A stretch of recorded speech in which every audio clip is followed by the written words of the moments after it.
رسول اللہ صلی اللہ علیہ وآلہ وسلم نے فرمایا، میرے نزدیک تم میں سب سے زیادہ قابل نفرت اور قیامت کے دن مجھ سے دور بیٹھنے والے وہ لوگ ہیں جو باتونی، بلا احتیاط بولنے والے، زبان دراز اور تکبر کرنے والے ہیں۔ اللہ کے رسول فرماتے ہیں، سب سے افضل اعمال وقت پر نماز پڑھنا اور والدین سے حسن سلوک کرنا ہے۔ خاتم النبیین حضرت محمد صلی اللہ علیہ وآلہ وسلم نے فرمایا، جس نے مجھ پر ایک بار درود بھیجا، اللہ تعالیٰ اس پر 10 بار رحمت نازل فرمائے گا۔ بندے کی دعا قبول ہوتی ہے جب تک وہ جلدی نہ کرے کہ کہنے لگے میں نے دعا کی تھی اور میری دعا قبول نہیں ہوئی۔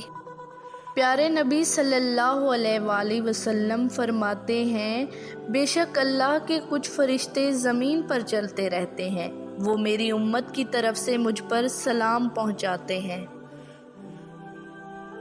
مجھ پہ جھوٹ مت بولو، کیونکہ جو مجھ پہ جھوٹ باندھے وہ دوزخ میں داخل ہو۔ نبی اکرم صلی اللہ علیہ وآلہ وسلم کا ارشاد ہے، باپ جنت کا درمیانی دروازہ ہے، چاہے تم اس دروازے کو ضائع کر دو یا اس کی حفاظت کرو۔ رسول صلی اللہ علیہ وآلہ وسلم نے ارشاد فرمایا، اپنی ضروریات کو پورا کرنے کے لیے رازداری کے ساتھ کام لیا کرو، کیونکہ ہر نعمت والے سے حسد کیا جاتا ہے۔ نبی کریم صلی اللہ علیہ وآلہ وسلم فرماتے ہیں، تم فتنوں سے بچے رہنا، کیونکہ اس میں زبان ہلانا تلوار چلانے کے برابر ہے۔ رسول اللہ صلی اللہ علیہ وآلہ وسلم نے فرمایا، تم میں سے سب سے زیادہ عزیز مجھے وہ شخص ہے جس کے عادات و اخلاق سب سے عمدہ ہوں۔ جب تم ایسے ہو جاؤ کہ تمہارے غم بڑھ جائیں تو تم ان غموں کو ختم کرنا چاہو تو مجھ پر درود پڑھو صلی اللہ علیہ وآلہ وسلم۔ اللہ کے نبی حضرت محمد صلی اللہ علیہ وآلہ وسلم نے فرمایا، اگر لوگ جان لیں کہ پہلی صف میں کتنا ثواب ہے تو اس کو پانے کے لیے قرعہ اندازی ہو۔ سب سے افضل اعمال وقت پر نماز پڑھنا اور والدین سے حسن سلوک کرنا ہے۔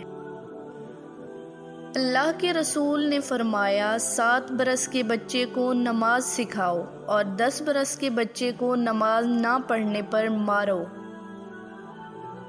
میرے پیارے نبی حضرت محمد صلی اللہ علیہ وآلہ وسلم کا ارشاد ہے، فجر کی 2 رکعتیں دنیا اور دنیا میں جو کچھ ہے ان سب سے بہتر ہے۔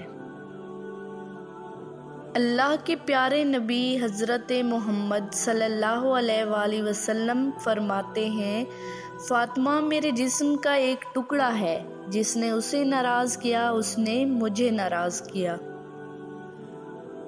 اللہ کے نبی فرماتے ہیں، جو مسلمان کسی بھی تکلیف میں گرفتار ہوتا ہے تو اللہ تعالیٰ اس کی وجہ سے اس کے گناہ اس طرح جھاڑ دیتا ہے جیسے درخت کے پتے جھڑتے ہیں۔ عورت تو ہے ہی سراسر چھپائے جانے والی چیز، جب وہ باہر نکلتی ہے تو شیطان اسے گھور گھور کر دیکھتا ہے۔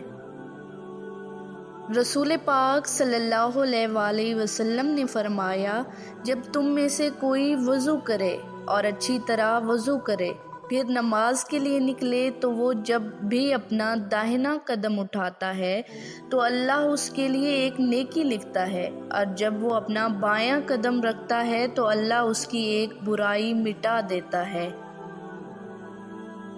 رسول اللہ صلی اللہ علیہ وآلہ وسلم نے فرمایا، جب تم 3 لوگ ہو تو اپنے ساتھی کو چھوڑ کر 2 آپس میں سرگوشی نہ کریں، کیونکہ یہ چیز اس کو غم زدہ کر دے گی۔ جب نماز کی تکبیر کہہ دی جائے تو نماز کے لیے دوڑتے ہوئے نہ آؤ، بلکہ اطمینان اور سکون کے ساتھ چلتے ہوئے آؤ۔ تو اب جتنی پاؤ اسے پڑھ لو اور جو چھوٹ جائے اسے پوری کر لو۔ رسول اللہ صلی اللہ علیہ وآلہ وسلم کا ارشاد ہے، میں نے اپنی بعد مردوں کے لیے عورتوں کے فتنے سے بڑھ کر نقصان دینے والا اور کوئی فتنہ نہیں چھوڑا ہے۔ جس نے ٹھنڈے وقت کی 2 نمازیں وقت پر پڑھیں، فجر اور عصر، تو وہ جنت میں داخل ہوگا۔